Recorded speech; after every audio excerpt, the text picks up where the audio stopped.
The inhabitants of Ponciac, a small village near Faveri in the Val di Cembra, have returned home.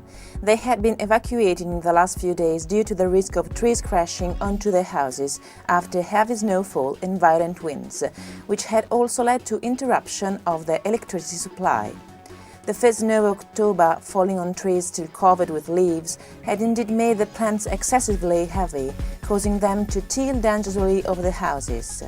The families were able to return to their homes after checks by the Favre Forestry and Fire Services, which spent a whole day cutting down the trees and restoring the electricity supply. The urban mobility plan has been approved by the Municipal Council of Trento with 34 votes in favour and 16 opposition votes against. The complex plan is expected to revolutionise mobility in the city in the next 30 years. Total investment of €1 billion has been calculated for implementation of the plan. The declared objective is to reduce city traffic by 5% in 3 years and 20% by 2018. Most of the intervention regards the city centre. Overall, the plan leans decidedly towards alternative forms of mobility at the expense of cars. The initiative provided for also include an effective system of links between the north and south of the city. The solution favoured at the moment would seem to be an above-ground metropolitan service. The crisis in Trentino is making itself felt and is far from nearing a close.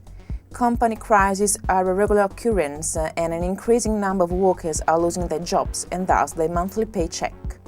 These are the conclusions of the CGIL Trade Disputes Office, which sums up the situation in the first 9 months of this year. The prospects in 2011 are anything but rosy for businesses and workers. According to the manager of the Trade Union Office, Antonio Trombetta, looming bankruptcy is often behind the increasing number of disputes related to the insolvency of businesses. Claudio Cadieu's move to Italy was not marked by immediate success. He arrived for the first time in 1991 but was repatriated shortly afterwards, subsequently returning and making it on TV, obtaining artistic recognition and consolidating his career as a dancer. Today he is famous. In the last few days, Claudio met pupils at secondary schools, the initiative being organized by Cinformi. Claudio's intervention was precious for 2 reasons, said Provincial Councillor Lia Giovanazzi Beltrami.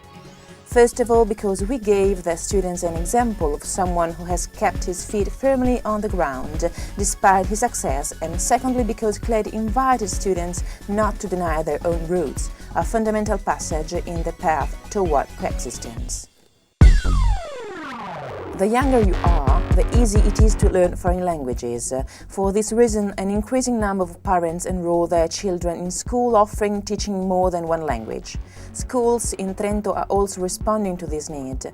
When in 2005 experimental courses were started up in German and English in Trento and Cognola, they were attended by just 70 children. Today, these courses are held in more than 500 classes in primary schools alone. This means that around 2,000 children between the ages of 6 and 12 study history, geography, maths, art and music, for example, in German or English.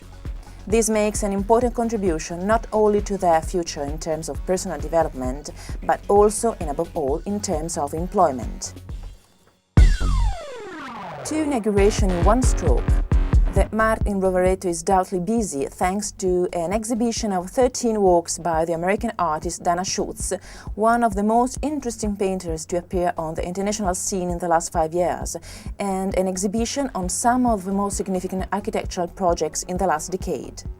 Dana Schutz has chosen painting to express her very personal and visionary representation of life, while the other exhibitions, entitled Museums on the 21st Century, displays models of buildings, sketches, technical drawings and photos.